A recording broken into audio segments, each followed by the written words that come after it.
Hello, smiley people. We are really excited to start the second podcast. And today we have a really interesting guest. She is from Italy. Her name is Laura Sciacca. And she's going to talk a lot about how to do email marketing in a very niche part, which is in pharmaceuticals. As we all Yes, know, there are so many rules to follow, so many laws that you need to follow there. And doing email marketing, or actually any kind of marketing, is so difficult there. And we are going to dig into this field and see what we can do and how to make the most out of it.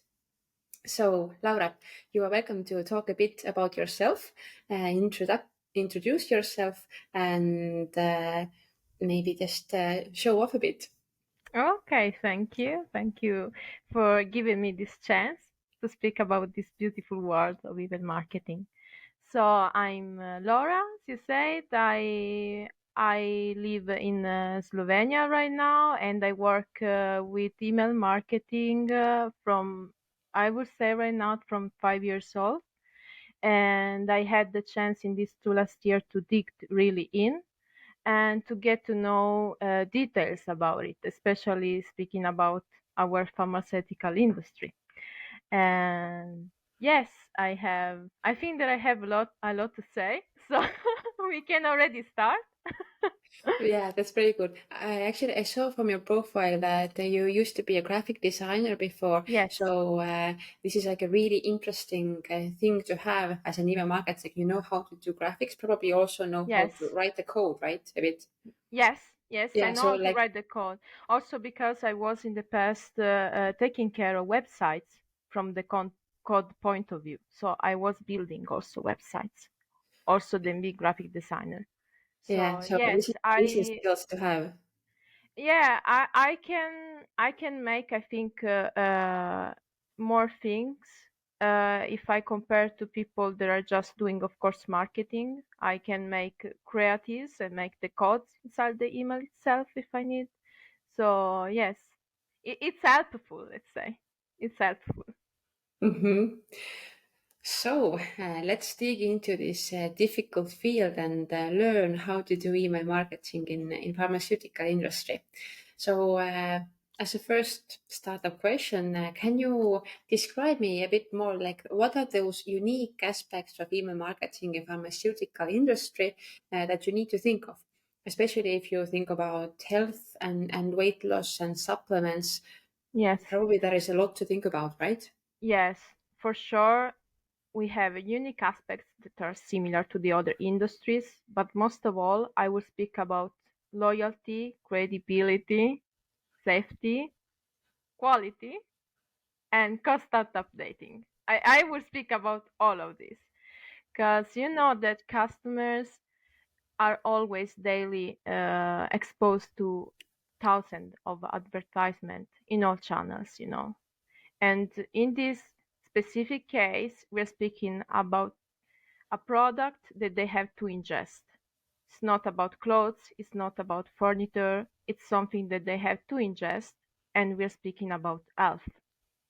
So we have to take really care about the safety and the quality of the ingredients, first of all, that we have, and secondary, we have to show in our email to show them how much they're safe, that our ingredients are tested, are proven, and are traceable, because every customer can always leave you, can always go downstairs out of home and reach the first pharmacy out there and take a supplement there. Supplements is we have a really big word with supplements and many competitors, and they have customers have many ways to get one supplement, especially if we are speaking about vitamins in general. No, they can always find a better product or a faster solution, let's say. So you have always to remind them. I would say I usually remind them almost daily that we are speaking about the best ingredients out there, or speaking about our formula, why it's so important, for them to take this supplement specifically, and why it's so and why it's safe, how scientists built it, and where it come from. So this is the first step, to show them that they are safe and that they can trust us. About credibility, what we can do is showing testimonials as much as we can, and testimonials should be good ones. Good ones, what it means, that they have good pictures with before and after if possible. Okay, if we are speaking especially about weight loss products, before and after, and these customers should also have in their hands the products, so that they can already show with the picture that they are using it, which product they are using it, and what happened during the process. So what is the after of this process in the weight loss journey. And but also the text that accompany them, it should be good written. So it's good that you lead your testimonials when they are writing, because it's really easy for them in general to just list the features of the products, like they're reading the landing page. For example, they can tell you, oh, this product is really great and it can do this, this, and this. And this kind of testimonial are not relevant for emails. When we're speaking about emails, we need really good ones that can tell you how did they felt before, how they are feeling during the journey, how they are feeling after, why they suggest this product. And it's even better if they can tell you, I will still taking that forever, I don't know, for another year, so that they can increase the credibility and make the customer say, okay, this person really likes that. I can see results. I would like to try it. Of course, this with all of the safety and quality information that are following. And this kind of emails should always be included when you're planning, always, not only in automation, but also in sales. Should always be present, also for buyers, for people that already bought. I think that it's really necessary. And the other thing that we should take care of is constant updating. So it's important for us as email marketer to always watch news on TV and news on newspaper.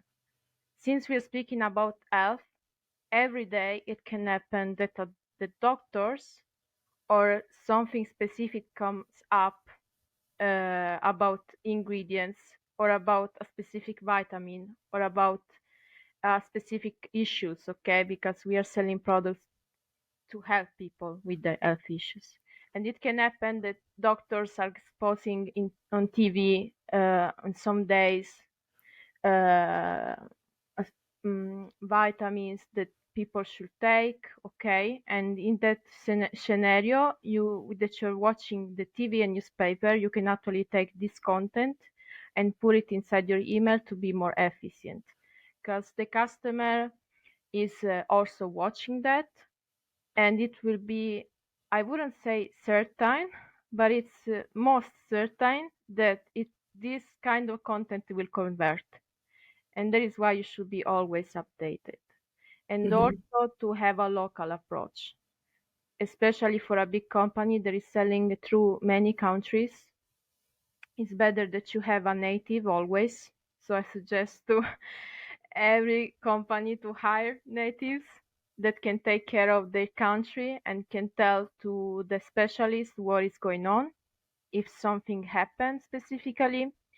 For example, for instance, we had experience one day when locally there was on TV a doctor telling that people in general should have taken a specific vitamin. It was really important in that period. And the same day, one of our email specialists sent an email about that vitamin, and we reached a really huge amount of money from that email. So it was sent the same day, following the TV news. So I would say that it's really relevant that you update.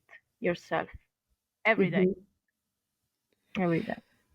I had to admit, like I was listening to you, and you were like spreading gold all over the place already. Like you were saying so many so good points about things that you should always consider about while doing an email. Uh, Maybe let's dig a bit deeper into some of those things because they were actually so interesting, and I believe that our listeners and viewers will learn so much from it. Oh, I So hope so. Thank you. I hope so too. Yeah, yeah. We can go. We can dig in. Yes. So the first topic that I want to go jump back into was the testimonials. Like I know that is so difficult to get the testimonials from the customers because they don't actually want to put their picture up there. Maybe they will write something, but they usually don't want to send the before and after pictures. How do you make them do it? Yeah, how do you make them do it? So Exactly. first you prepare a questionnaire because the questionnaire will lead them. If you make a good one with specific questions, they have less challenges in writing their testimonials. But how do you get their testimonial? Well, you should give some prizes there. You should tell them if you give us a good testimonial and we see that you have really good pictures and a really good text, you can win products. You can win products. Oh, you Like can an win. So amount, you don't you, guarantee the product, but you give them a chance to win. yes, Okay. yes. But I think that you can actually give it. But in the past it was done that we were giving products directly, but then you get any kind of testimonials, you don't get Hmm. really good ones. They need to know that they have to focus on what they are doing, and the picture should be good, and the text also. Then we get it, we read it, and we tell them, okay, this is good. And then of course that they will have a contract to sign because you are taking their pictures and for the privacy, and then yes, if it's good they will win the prize. So it's in interest to do it. But the price should be good, okay? not Hmm. not not a small one. I will give what is possible to give. I will give it to them, and if they love the products they would like to have this kind of price, money Hmm. in products. So yes, this is how it's done. And but still, of course, you will still gain random testimonials, like of every kind. Ah, but yes. but you have to find always the way to push them to write for you, because it's your company, it's not their company. So Hmm. That is true. Also, usually, if I get some testimonials, I usually have this problem that, you know, there are spelling mistakes in them, and sometimes, like, I would want to rewrite some of the sentences. Do you use, do you do that, or do you think that it should be kept exactly the same way the customer wrote it? okay, first of all, I will say like that. We are speaking about many countries. So, for example, we have a testimonial that is coming from one, and this testimonial will be localized in different languages. Mm-hmm. Okay, already you can't be sure that the text will be the same because you're localizing, and for sure sometimes will be changed because maybe the testimonial is also using cultural expressions, so you have Mm-hmm. to adapt it to your country. But at the same time, I would say that the best would be to leave it like it is as possible, because you have to, this testimonial is real and it should be real to the eyes of the customers. And the more you keep it the same, the more for them it will seem real. If it doesn't seem a real testimonial, even if it is, it you won't get credibility from it. So okay, maybe I will collect typos, okay, but I try to leave it the most, like the original. I try to leave the original text as much as I can. But for sure, in the localizing process, you will lose some characteristic, some term some word, and that is why usually testimonials are really the best ones in their country, you know. Mm-hmm. I can Uh, also imagine, for example, if somebody would propose an Italian person as a testimonial person in Estonia, then they look also a bit different. So how can yes, I be sure that actually this product will yes, work for me?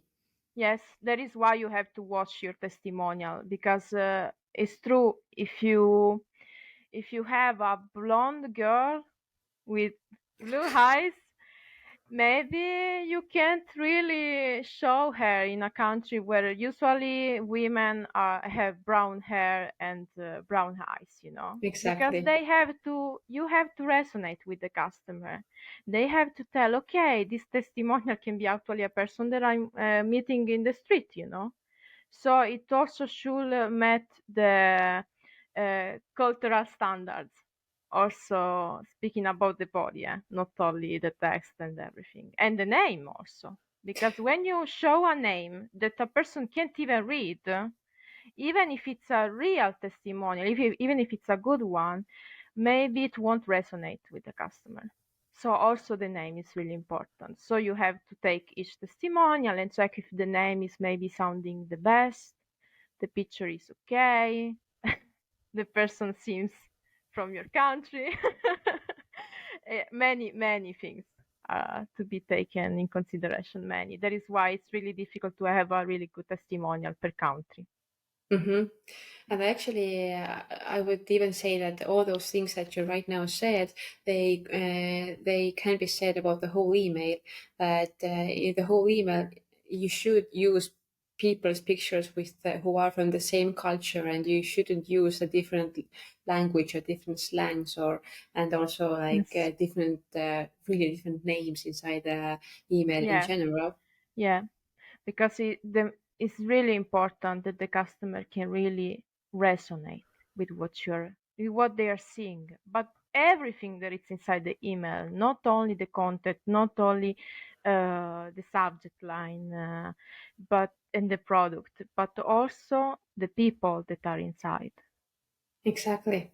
Yes. I have one question that really Yes. interests me. As you are an Italian working in Slovenia, how did you do this research about how to resonate with Slovenian people? In my case, I'm not taking care of a Slovenian country because we are many, but I'm taking care. I had 2 years taking care of Spain and Portugal. How Okay. do I research? Mm-hmm. I need my native people. We have our native people that always give us insights and can tell us. Can My Spanish native can call me anytime and tell me, this week we have this celebration in Spain. Can we do Mm-hmm. that? And we organize it. This is why I tell you need native people, because you can possibly, but also you don't have the time to check news in all countries. So I can tell you I'm checking my own because I'm Italian and it's easier for me and I know already many stuffs, but I can't take the place of a native Spanish or a native Portuguese. I can't. It's impossible. Mm-hmm. Uh, Another question that popped into my mind, as you have done email marketing in different countries and you are working in a different culture yourself, how do you see what are like the biggest maybe things that you have said that no, we will not do it because the locals will not understand it? The biggest one. Okay. First of all, I have a simple example. When you're speaking about Christmas or a specific celebration, for example, you have a holiday that is not there in your country. It's not existing. So in this case, you tell no, I won't send an email about this holiday because there is not existing. Mm-hmm. Or for example, if you're also when we were speaking about rules, there are products that you can sell in some country, but you can't sell in others because of the ingredients inside. So in this scenario, you will say, no, I can send this specific product there, so I won't make the sales email while I'm making it for the other country. These are the first examples. In general, we try to personalize all emails. So we are preparing templates for our native, and when I prepare my own, I always write inside something that is specifically Italian, and then I write a note and I tell them, please add yours specific details from your country. If we are speaking about eating, insert the food that your people is eating in this case, or speak about what your people is doing in their free time, because also this is changing. Whatever Mm-hmm. you can change, it should be local, and you should always be in contact with your native co-worker to make the best out of it and to have news on it, because you can't really have under control everything that is going on in every country. It's impossible. And since you don't know the language, you can't also like search in the proper way, research on internet. I think this is also a really, really, really interesting thing to note out, like having the native person and like the cultural differences and what you said that you don't know how to do the even Google research because you Yeah, don't know the local terms. This yeah, is really, really crucial, actually. yeah, it's crucial. And you can't use Google Translator to search something, because first of all, you won't have the exact terms. And secondary, you're not native. You don't know how it is Portuguese Exactly. or how it is Spanish. You have to know, you have to live it. So I would say that being local and having natives is a must on our industry. Hmm. I It's really totally a agree. must. You can't Yes. you can't ignore that. Hmm. You will lose customers. You will lose money. You can see it directly. When you remove the local approach, you lose them. Hmm. I totally agree to that.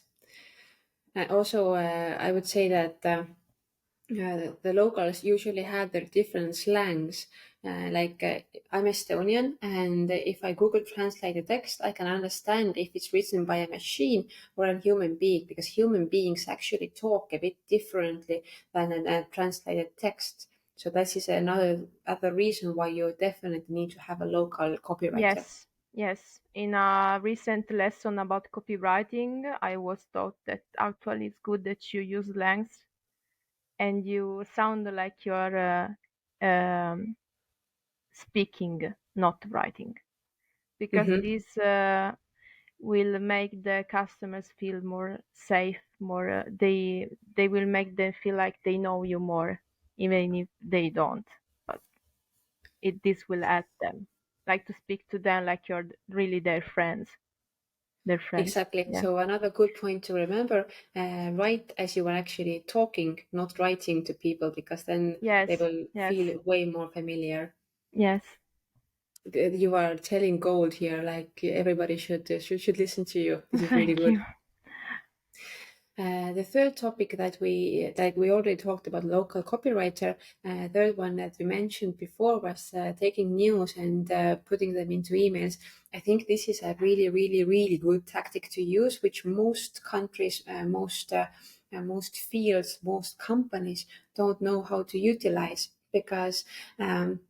They might even find the news, but they don't know how to collaborate into the newsletter. They don't know how to say that this was something. So this is a really good skill to have from your side, that you know that, hey, there was a news about it and we can turn it into our own news. This is something Yes. really interesting. How do you do that?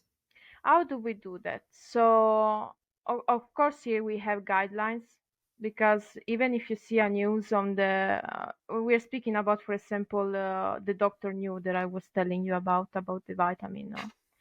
And you are watching the TV and you see that, okay, you want to write a content about it. Of course, I would leave out the name of the doctor, because you're not cooperating with him. I wouldn't add their names inside the email, honestly, Really? unless you Okay. contact them and you speak with them. This myself, I wouldn't do it. Mm-hmm. I really like to avoid risks in this sector. I will tell, I will write, today in the news they're all speaking about that.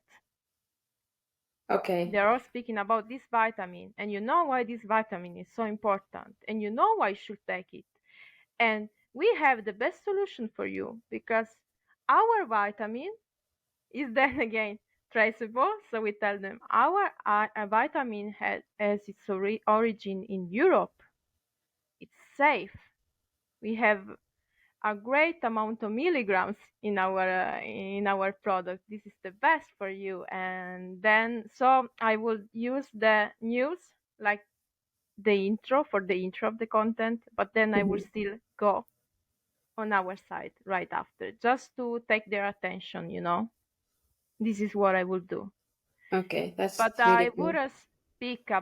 I wouldn't tell names unless I know that I call this person and I made a contract with this person Mm-hmm. and I asked to him or her, I would like to use your name for this email. And in this case, you speak about jobs. Because if this person opens your email and she sees his name inside, Without permission. yes, you can have problems. Yeah. So practically, I will just take the information for the news. Maybe in this news you had really good insights about some sentences, specific ones. You can use some sentences for the subject line already, to Mm-hmm. get the attention because you know that the customer already heard about it on TV and they will also see it after. So something that can really remind them and attract them. So you can use some words, some sentences, but for the rest, I will keep it then generic. And then, we have many rules when we're speaking about supplements specifically. So you can speak about diseases, you can speak about medical stuffs. This is not your content. You can't. It's illegal. So you have to stay away from that side. You can tell that they are speaking about it and why it's important to take our product, but that's all. Mm-hmm. I was wondering, like, for me, like, it seems like if you do have this doctor's name in the email, that it has a bit more credibility because it shows that the doctor is supporting you. So of course you can't do that without the doctor's permission.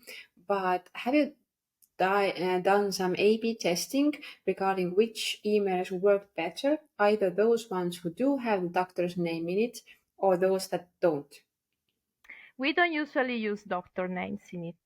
So I will Uh-huh. tell you, we A/B test different things. We A/B test personalization, so like adding names. Like for example, we A/B test confidential text.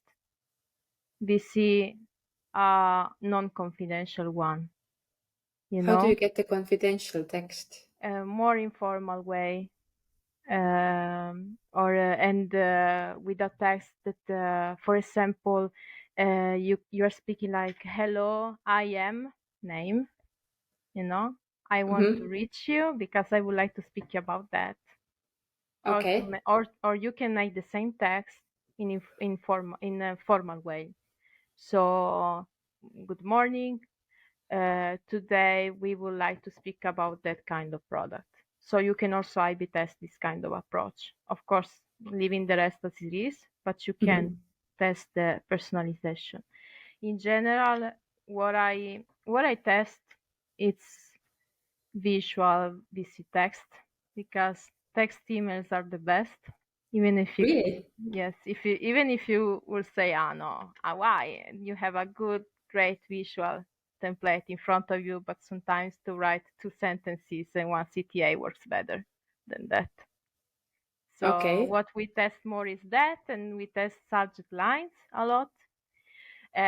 Also, testing subject line helps you to make more revenue actually, because whenever I test it, of course, you can get more operate from one of the two emails, and then maybe Mm-hmm. you convert them more. It happened in the past that I saw more results. by A/B testing subject lines. But about doctors, no, we never A/B test that. And I would totally go on a different way on that. I would, if I could, I couldn't because I didn't have the time, and then I changed position. Okay, and we are speaking about email marketing, not anymore about managing. But in the past, I wanted to really call a doctor from Italy and make a collaboration with the doctor so that it could be shown on our landing page and on our emails everywhere. In that case, yes, maybe I will do an A/B test. Okay, and if you have done it, then let me know the results. I'm really curious to find it out. Yeah, I think that I can't anymore, but I was really interested in it because I don't know, it's really nice if you can be local also on that. If you can take your phone and contact doctors, that they'll also record a video, So they can record a video that you can also put on your landing pages, and they can tell you, no, this product works because of that and that, and I suggest it to you. This will, Mm-hmm. of course, increase your credibility, and you will have a local doctor and a local name from the doctor. Mm-hmm. They can search for the doctor online, and they can tell, okay, this is real. They will And this is believe it like more. a small advertisement for the doctor as well. What? Sorry? It's like a small advertisement for the doctor as well. Yes, it's also, but I would say that it's more for the supplements company that for the doctor, because the doctor is working on their things. Unless they want to try your supplements with their patients, or yes, I would say that Mm-hmm. it's more for us. Honestly. Good. So let's dig into the most important or most interesting part about doing email for pharmaceuticals as well, which is all the regulations and laws. From my own experience, I remember that basically there are only certain things you can say about the product, and most of the things you are actually not allowed to say. So, how can Oh, you even write something about the product when you oh, yeah. can't say anything? Yeah, it's really challenging, really a lot. So you have these guidelines. I will make an example. So we were telling before that we are speaking about supplements, not medicines.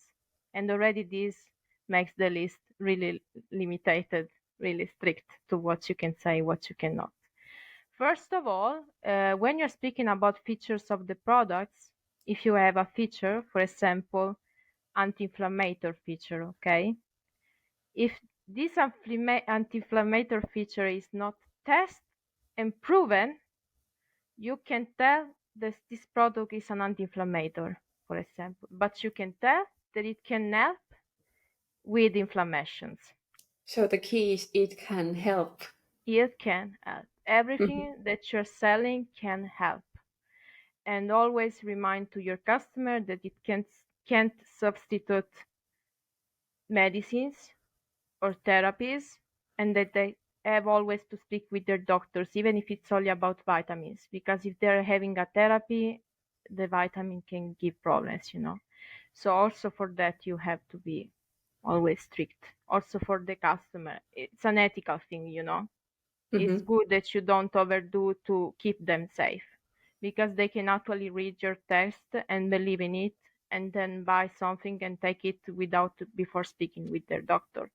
So also in that we're strict. You have to remind them. You have to watch out when you're speaking about the features, and you have always to point out that it can help. Okay. Also with weight loss, you can tell that this product will make you lose 20 kilos in 3 days. Okay, this is not even realistic. But you can't say it, even if it's test and it's proven that it can help you in losing 5 kilo in 2 months. Okay, you can't tell that it's 5 kilo for everyone because it's a test. So you can actually tell that it can help you to lose till this amount of kilo in this period. This you can tell. and you should tell it like that, because if not, Mm-hmm. it's not realistic anymore, and also the customer will notice, because they notice if you're not credible. They notice it. So these are the first thing, that you should always watch out. What you're writing, how you're writing it, and supplements are not magic and can't really change their life.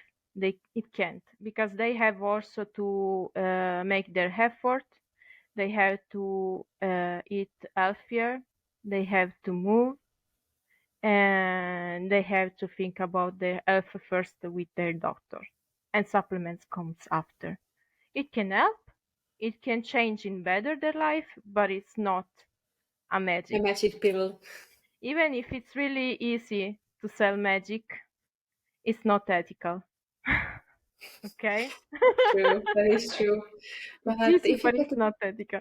But if you Yeah. get a testimonial from your client, is the customer allowed to say more about the product? For example, can I say that, oh, this is a magical pill. I lost all my inflammation and I also lost 3 kilograms in 1 week. I Is it will leave allowed? it. I will leave it if it's the testimonial saying, because this is a feeling that the testimonial has.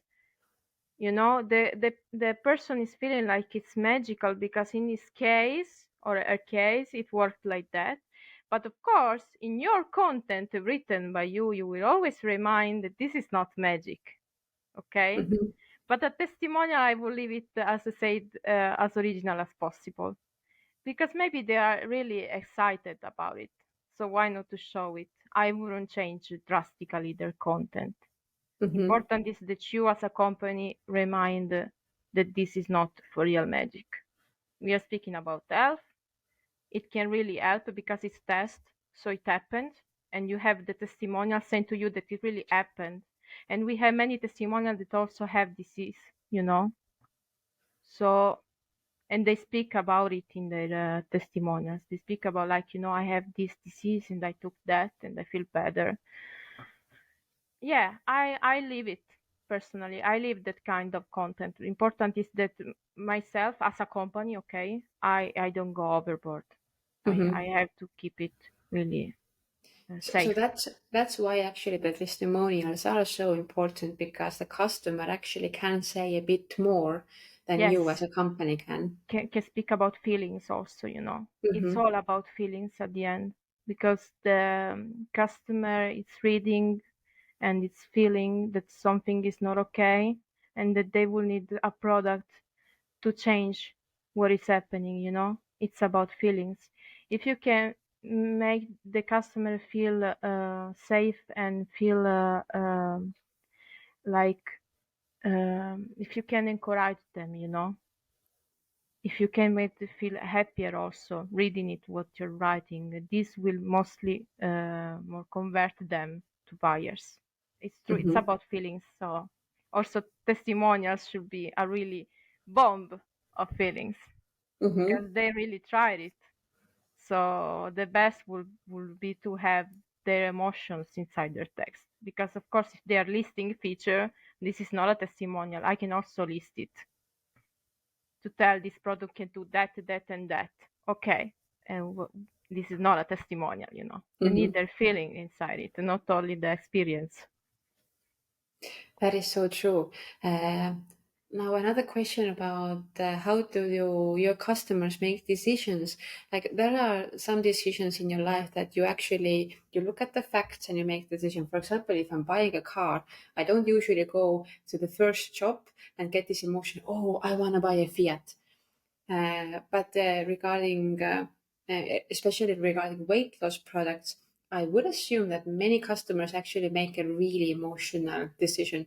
So, Yes, what do you think? Which is more true about pharmaceuticals and weight loss supplements? if we're speaking about weight loss, it's, I would say, 90% emotional.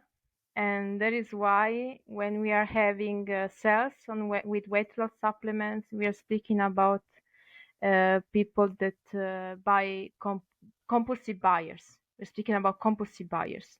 And that is why it's really easy to acquire them through all the channels. For example, on Meta, it's really easy to acquire compulsive buyers. and to add them in your list of weight loss buyers. So they are really emotional, but since they're really emotional, they are not, they can't be loyal as the health buyers, okay? As the one that bought health supplements. So they can help you having peaks, especially in summer seasons, because these are the seasons where people want to really lose weight. Or for example, when we had Corona and we were all close at home, this was a good season, unfortunately, because it was a bad period, but it was really a great season for weight loss supplements because people couldn't go out and couldn't move anymore, especially who was really used to go to the gym, and they needed also the supplements. They needed it. Okay. But if we now, like, we have this information that they are really impulsive users or buyers, but they are not very loyal, then how, like, first of all, what do you do with this compulsive buyer? Like, how do you get her or him to get to buy the product? And what do you do after he has bought the product? How do you make her loyal? Okay, so to acquire them, okay, I'm speaking about Meta because it's the one that it's most used in our case to acquire Mm-hmm. people, okay? Speaking about Google, for example, Google acquire for health mostly, but Meta goes with the weight loss. So in this scenario, you acquire them with really interesting advertisement, local also here, but season focused. So that if you have drinks are really great for summer, for example, because the customers can also refresh themselves, not only lose weight. And to acquire them, you use some special offer, not really great one, because I want to send them my great offers only on email. Okay. So when you acquire them, you can try with new products or great visuals, great features statement, Do you something also say really it out? specific. Sorry, do you also say it out in the advertisement that if you join my mailing list, then you will get more exciting information from the mails? I will I will do it honestly. In our case, it's a big company, so I can tell you about this process. I'm not into it right now. I'm inside the email, so I can tell you Mm-hmm. if they are doing it right now. But of course you can. Of Mm-hmm. course you can. Actually, you should push them in any way to come. But of course, when they are buying, they already probably subscribed, because inside the landing page you ask many times to subscribe to Okay. your newsletter. So so when you're buying in the cart, that you have the option to. So usually they arrive, of course, and they already insert their email to buy, so you can get them. You don't Mm-hmm. have to publish it also on Facebook Meta right now. So there it's important to show what is really catchy, since they are compulsive. So it must be really sketchy. It must have the right words for the season and the product. You will get them really fast. The problem is then after how to make them loyal, you know? Mm-hmm. How do you make loyal buyers from that since they're compulsive? For sure, segmenting is one of the things, so that you're sure that you're sending to that buyer always the similar kind of products, so that you know that they're more interested in and they don't get annoyed by too many emails about other things, because you know that they bought that product, and if they bought that product, they had a reason for it. So it's in your interest to target them with what is similar or the same. And how do you keep them loyal? Making new formulas, new products. So this is on the creation development job, okay? Mm-hmm. And so that on email you can always show them catchy things, you know? So you have a new product or you have a better product than before, and you show it with a launch to them that bought the old product. It's How often do catchy you have new products? every year.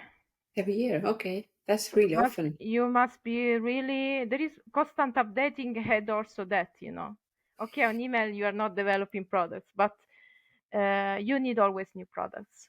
It's a big market, and really they see many things every day and everywhere. And you need always something new and interesting for Mm-hmm. them. And ingredients, when you're speaking about ingredients, you have to check the competitors and make better formulas every time. And to keep it also okay, to keep the quality high, but also the price not too high.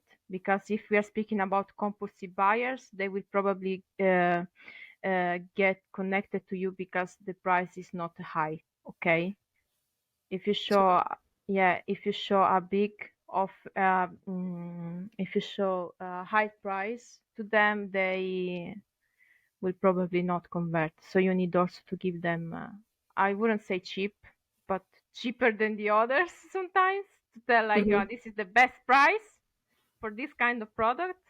Okay, to tell them, and they will be more into it.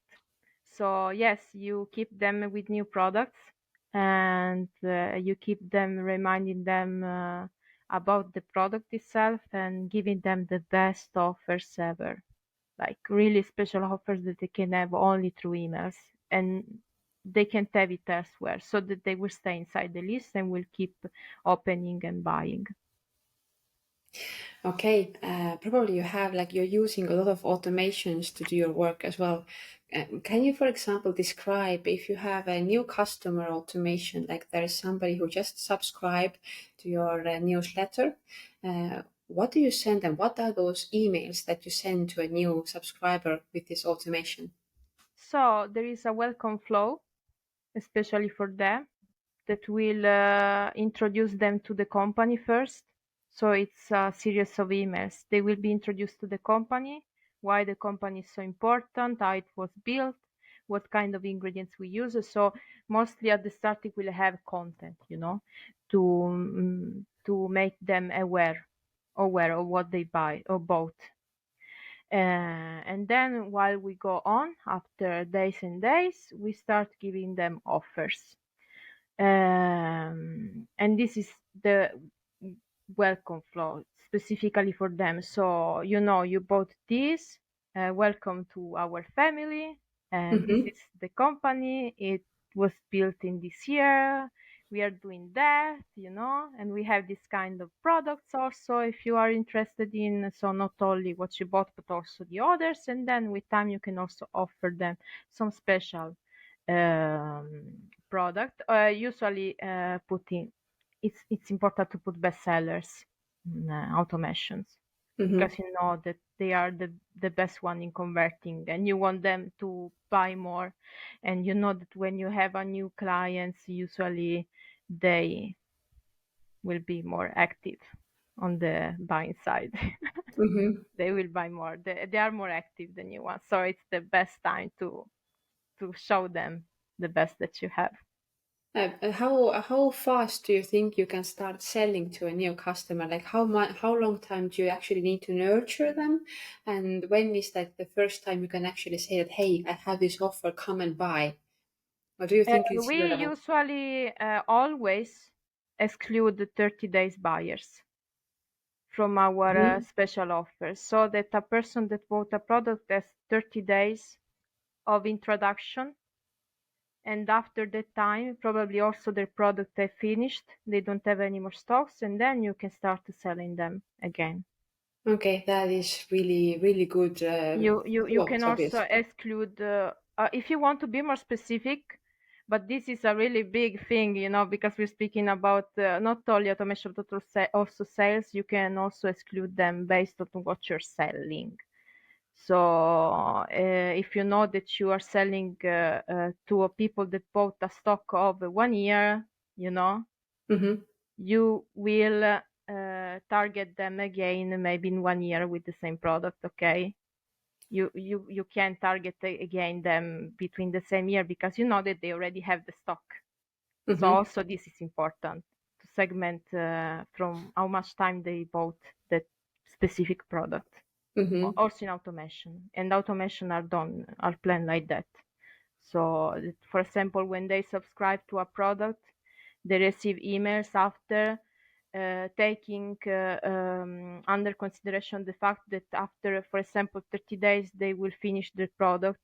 Okay, in that case, they are subscribed, the product will go back to them, but you can find any new kind of content to show them, because you know that they are finishing, what they have Mm-hmm. at home, so you can push them at that time.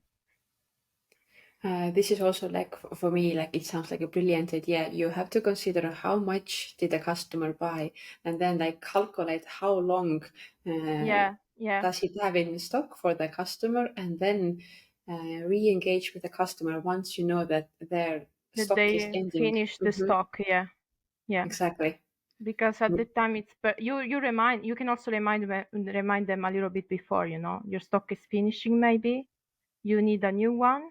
Mm-hmm. You remind them that it's there, and you can also tell them, you remember that, or watch today as a really great offers, Yes, I never think like seen before. yes, and I think like this is also something that is really special about supplements and weight loss supplements as well, because in most categories you don't know when the product is ending, but in supplements you have those capsules or pills, and you know exactly that this is for 30 days, and you can't take them faster, you can't take them slower. Yes, You have to take yes, into 30 days, and you know exactly when the box is empty. yes, yes.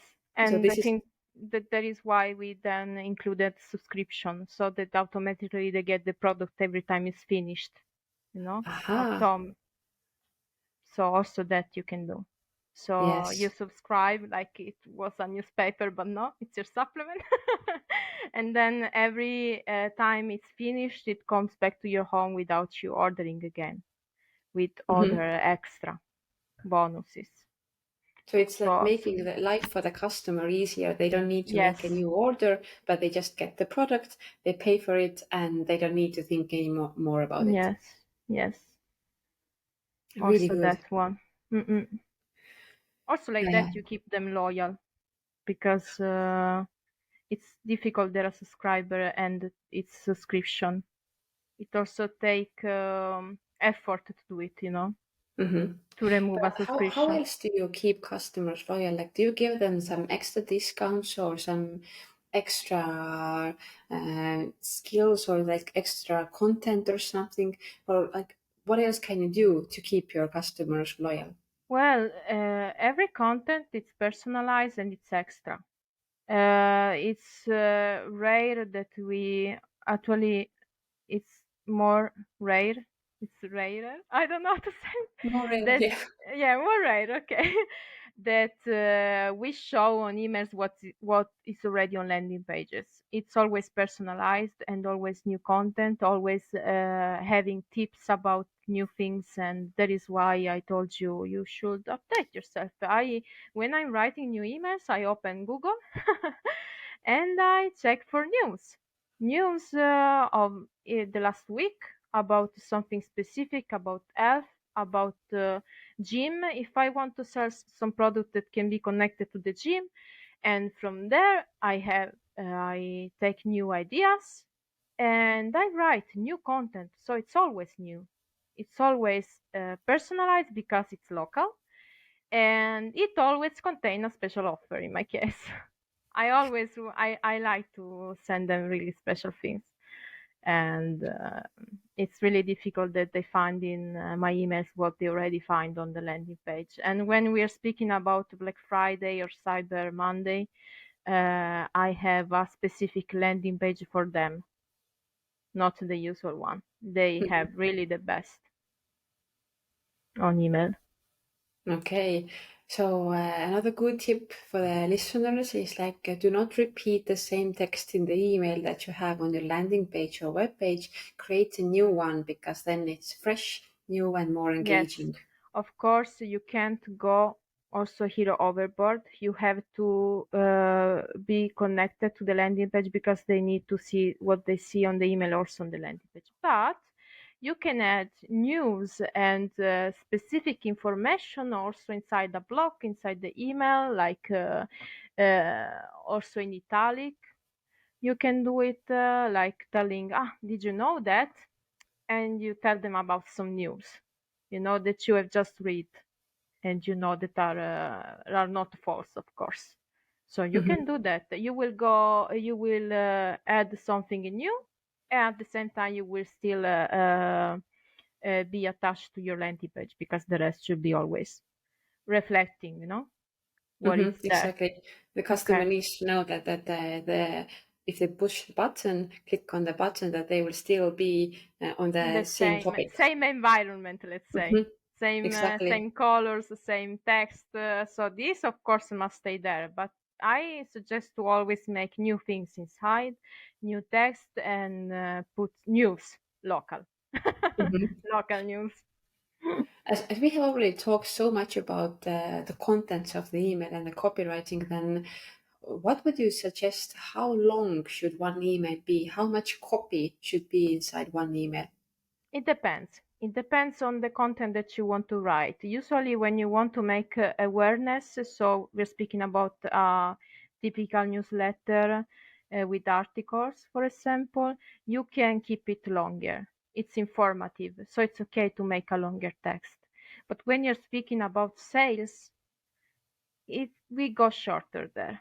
We go shorter, especially if we are targeting buyers, because buyers already know the products and they don't need more information. If you're targeting new customers, then you can go a little bit longer. But as I saw, short text email are the best ones in general, with one Okay, CTA. Yes. one So, CTA. Exactly. That was going to be exactly my next question. How many products do you usually advertise in one email? Do you have just one product or oh, many? okay. It depends. It depends. Usually, it depends how you plan the week, okay? Um, Usually on Monday is the informative day, so you focus maybe on one product and you speak more about it, more about, maybe you add testimonials, maybe you add an article. Later in the week, you can send also a follow up on that informative email, sending a sales, and you can push there the same product, so just one, okay? But how much you put inside the email, it depends also on the sales that you need to make.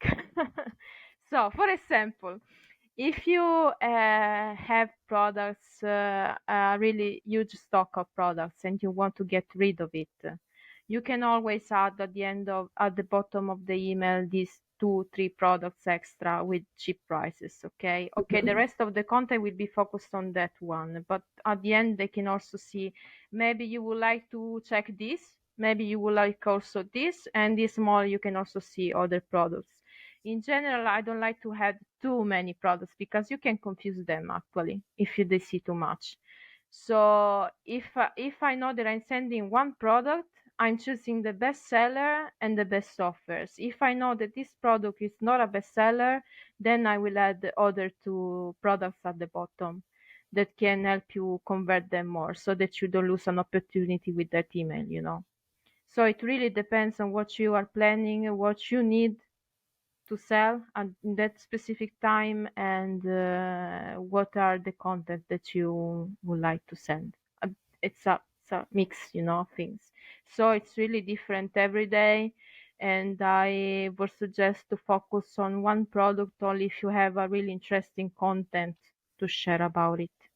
If you want to speak about a specific feature that is really important for your customers in that time, then okay, focus on one product, speak truly about this feature, and then you don't need the extra products at the end, because you want also to inform them more about it. Okay, so it depends on the content, it depends on what kind of sales you need to do at that time. In general, I wouldn't put more than 4 offers per email. More than 4, no. But there are Again, countries, sorry, there are countries where 6 offers in an email works better than really. 2 or 3. So it's really local. You have to test that. You have to A/B test the number of offers inside the email, because you will find out that some countries will work in some countries will work better a huge amount of offers inside, in other countries just one. So you have to A/B test also that one. Makes totally sense. Test everything. For me personally, four offers seems reasonable. Six might already be too much, but maybe we are like more culturally Yeah, similar. yeah, probably yes. This specific case of 6 offers was in France. Oh, really? I would have thought actually Spain, by the way.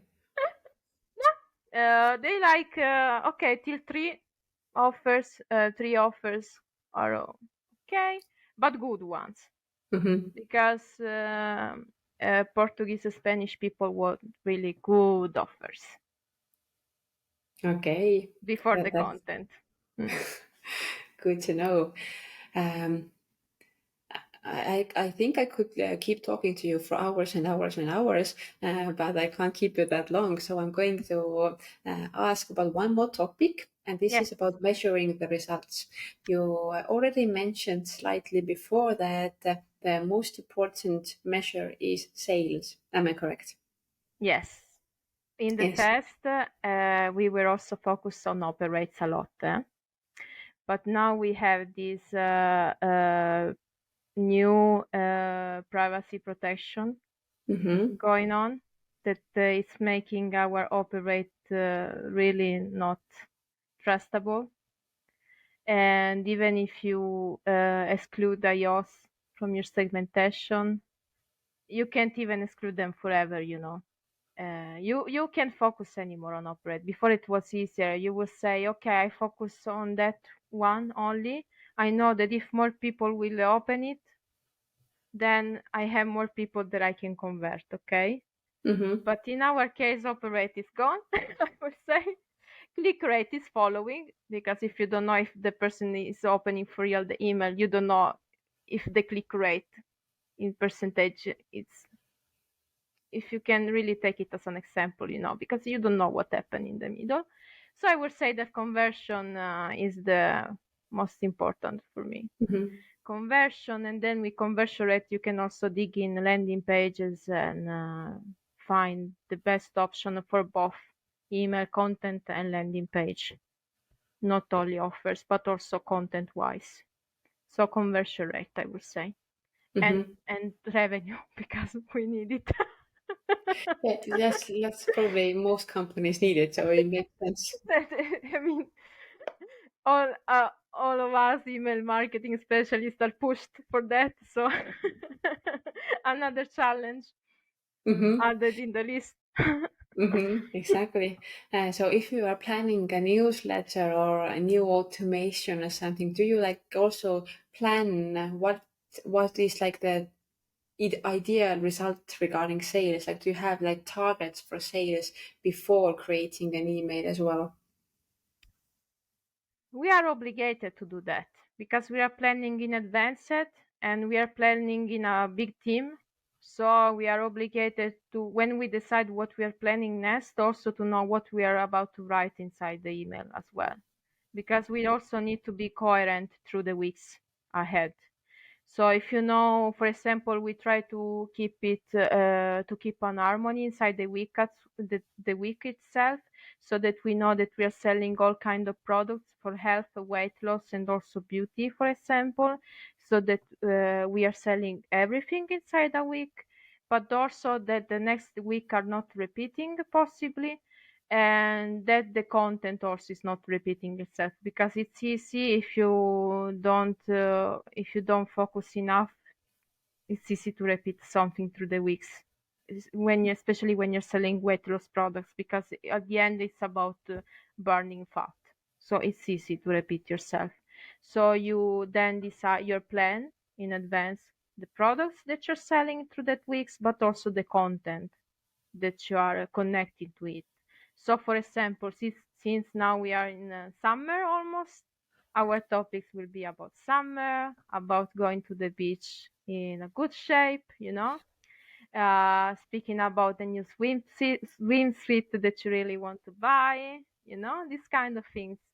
We can already speak about health in vacation, like health of the liver, because you will eat a lot of ice cream, for example, or you will Not drink just a ice lot cream. of you will drink a lot of alcoholic drinks maybe in the evenings. For the liver is not good, so you can also push on that side. Of course, right now it's summer, you can't, for example, push vitamin D because we will be exposed to the sun mostly, but you can push other things and you already decide the content. Summer is coming. We have a solution for you if you would like to lose some weight before. And then maybe in the follow-up, we send a follow-up after this kind of content with the offer again. We remind them, okay, this offer is finishing. It's going to end. In an end, Hmm. if you want it, this is your time to buy it, so that they already saw the first email, and now probably they they will convert with the follow-up. Okay. Hmm. And then, in these 2 days, you have this content about summer, about weight loss, and in the others 2 days, you will speak about beauty because the skin also will be exposed to the sun. So you can also speak about it. You can speak about hormones because hormones also in summer can give problems. So yes, we decide in advance and we know what we are about to write. Also because it's a big team and we will write things all together, but maybe I will write about a content and my coworker will write another one. But we already have our guidelines already decided when we were planning. Hmm. Makes perfect sense. It's actually really interesting to listen how the team works as well, to Yeah. how to make this collaboration together. It's really important Hmm. to work with the team. You can do that alone, and also when you are trying a new subject line, for example, or new content, you can always call them and ask them, "What do you think about that? What would you change? Do you have other ideas?" Because really, in this scenario, in this case, it's really important to have new ideas every day. And if a coworker can tell you, maybe this is better, and you actually think that this can be better, why not to try it? So I really think that team working is the base of our job. If you don't have teamwork, you can't go far. Exactly. I totally agree. Yes. So my last question for you, it might be a little bit tricky one because we don't know what the others are doing. But in your field of operations, which is pharmaceuticals, supplements, is it wise to watch what the competitors are doing and copy them, or sometimes maybe it's not a wise thing to do? Okay, so for sure you have to watch your competitors because you need to know where you at, what you want to reach. So to watch competitors is important in every field. You can't avoid that. If you don't know what others are doing, you are not no you don't you can know what you're doing. So Mm-hmm. yes, to watch at them is always important, especially if you are launching a new product, or especially if you want to change a little bit the content, or you want to know more about um, how what customers are reading right now. Speaking about competitors, I wouldn't follow them always, actually, because sometimes they also make mistakes. We are humans; we all make mistakes, and they can also do it. And we are Mm-hmm. speaking about health again, so I don't like to copy. Personally, I can take some ideas, it's true, but then I work on this idea and do my own work on it. Competitors are mostly to be seen when you are comparing the kind of products that you have, if you can do more in developing, and if you can do more in sales. But if we speak about teamers, it's good to have a look on what is happening. Okay, you can get new ideas because sometimes you don't have enough, because doing it every day can really uh, take out of you everything that you have in your brain, but copy no, and follow it depends. It happened to me that I saw an email that had false information about an organ inside our body. It was telling that this organ was another. I won't tell what. I won't tell the company, but it told a false thing. And when I Mm-hmm. saw it, I was like, "Oh my god, this is But what did you do false." then? Me Did you write myself, them? Yeah. Did you write them back saying it was false, or just what did you no, do because anything? I didn't write to them because it was something that they were checking, and no, but didn't. I didn't Uh-huh. Okay. take it. Just to tell you that you shouldn't totally follow what they do. That is true. Yes, I agree. It is a really strictly controlled field, and it is so Yeah, easy to make mistakes there. it's so easy for you. Imagine also following others. No, Mm-hmm. it's important that you know what you're writing always, that you make your research, and that you are sure about what you're writing, and that is why I wouldn't copy. And also, if you copy, you lose your identity as a company, I think, Mm-hmm. and the customer will feel it. So it's good that you keep your content, that you can change it slowly according to your customer, and that you can evolve, let's say, but not change. And copy means also to change, and it's also risky. So yes, but of course you have to watch your competitors because you need to know where you are inside the Mm-hmm. list. Yes, I agree with you. Well, we have been talking for more than an hour now, and I have to say it has been so interesting to talk to you. Thank And you. I think you have been just spreading out some diamonds here that everybody should know. A few to mention is that always have a local person for the copywriting and for the content itself, because countries are different, cultures are different. Then testimonials, what you said, all the things that we talked about testimonials, how to gather them, it was impressive. So if you want to know how to do it, scroll back to the beginning, and Laura will tell you more about it. It was really interesting to listen to it. Thank you. Yeah, and I think that also what was so exciting to hear was how do you turn those really emotional customers into loyal customers. This is something that we all struggle with, and Laura has been doing it really well. So once again, scroll back, listen to it once again, because it was really insightful, and you will definitely get good tips out of this talk with Laura. Thank you. Thank you very much, Laura. If you want to add maybe something else, some good tips or good words to our listeners, then you are more than welcome to say something. Yeah, about maybe influencing, because we have influencer also, not only testimonials. Aha, okay. Yeah. So you can also increase your credibility through influencers, but just watch out when you are choosing them, because we are always speaking about health. So it should also the influencer represent your customer, have possible the the age that your customer has. So in Mm-hmm. case you're selling to 40 years old, 50 years old customers, it's good that you have an influencer of the same age that is living a similar routine to them, so that they can also resonate with the influencer, and also with them you can bring up the credibility also with them.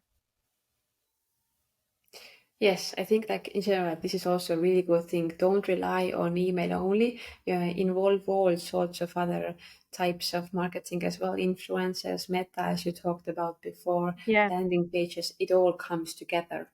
yeah, you need it. Mm-hmm. If you don't have a coherence between the channels, you will see that you will lose revenue. It's automatically. You can't avoid that. You need to be coherent to have a plan between all of the channels at once, and to have the eye on every channel, and to know what is happening. And it's good that also the teams are working with each other. Yes, exactly. So once again, thank you, Laura, very much for Thank you. joining us. Thank you, everybody who is listening to us as well. If you have any questions, feel free to send us an email. And see you next time in our next podcast. Thank you. Bye. Thank you. Bye.